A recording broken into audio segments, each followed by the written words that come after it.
Assalamualaikum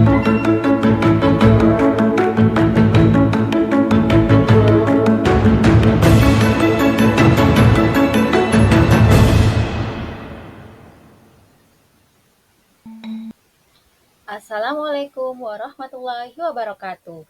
Pada video kali ini, saya akan memaparkan koneksi antar materi modul 1.1 dan 1.2 mengenai filosofis pendidikan Ki Hajar Dewantara, serta nilai dan peran guru penggerak. Refleksi ini menggunakan model 4P, yaitu yang pertama peristiwa, kedua perasaan, yang ketiga pembelajaran, dan yang keempat penerapan ke depan atau rencana.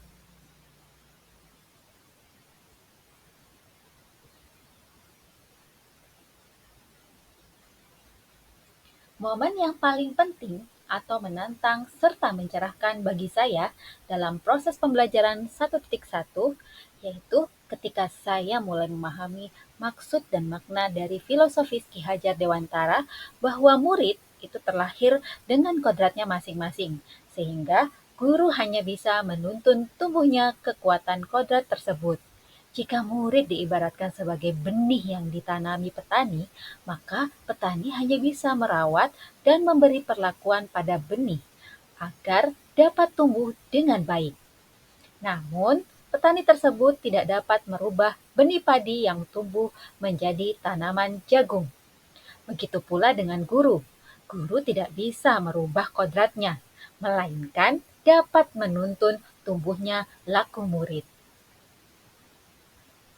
Sedangkan momen yang paling penting atau menantang bagi saya dalam proses pembelajaran modul 1.2 saat saya mengetahui bahwa seorang guru penggerak tidak hanya bertugas untuk mendidik murid saja, namun juga diharapkan dapat menjalani kelima peran guru penggerak.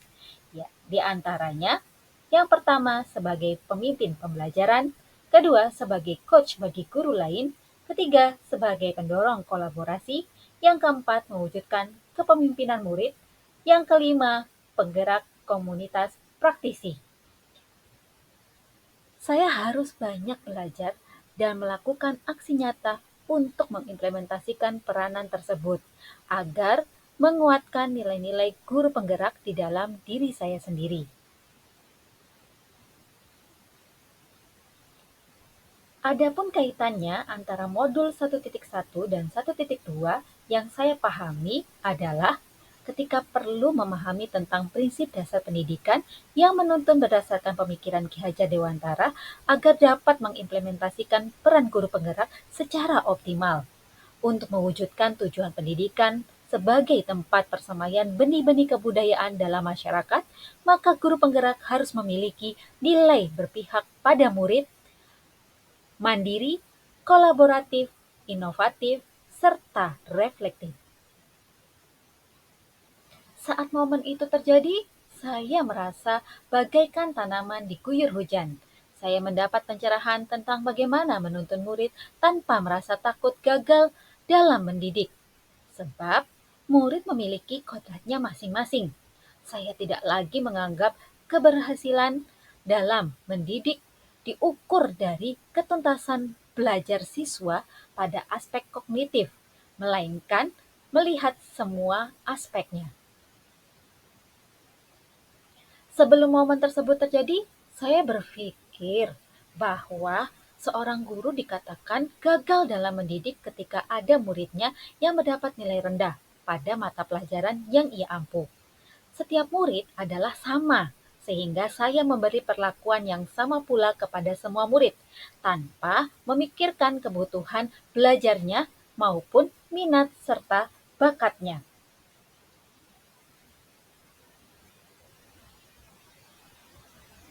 Namun sekarang saya berpikir bahwa murid terlahir dengan kodratnya masing-masing. Mereka memiliki keahlian di bidangnya masing-masing. Ibaratnya seekor ikan tidak harus mampu terbang. Maka mendidik itu tidak hanya mentransfer ilmu semata, melainkan menuntun murid agar memiliki budi pekerti yang luhur. Murid memiliki karakteristik yang beragam, kebutuhan belajar mereka juga berbeda-beda. Maka, guru harus memberikan pengajaran yang sesuai dengan kebutuhan murid serta memperhatikan kodrat alam dan kodrat zaman. Lalu, apa pengembangan diri yang sederhana, konkret, dan rutin yang dapat saya lakukan sendiri dari sekarang untuk membantu menguatkan nilai-nilai dan peran saya sebagai guru penggerak?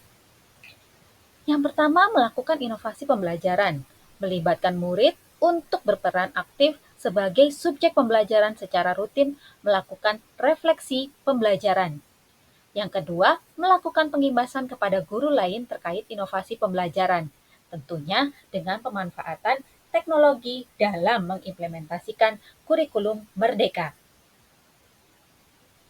Demikianlah pemaparan materi modul 1.1 dan 1.2. Terima kasih. Salam guru penggerak. Tergerak, bergerak, dan menggerakkan. Wassalamualaikum warahmatullahi wabarakatuh.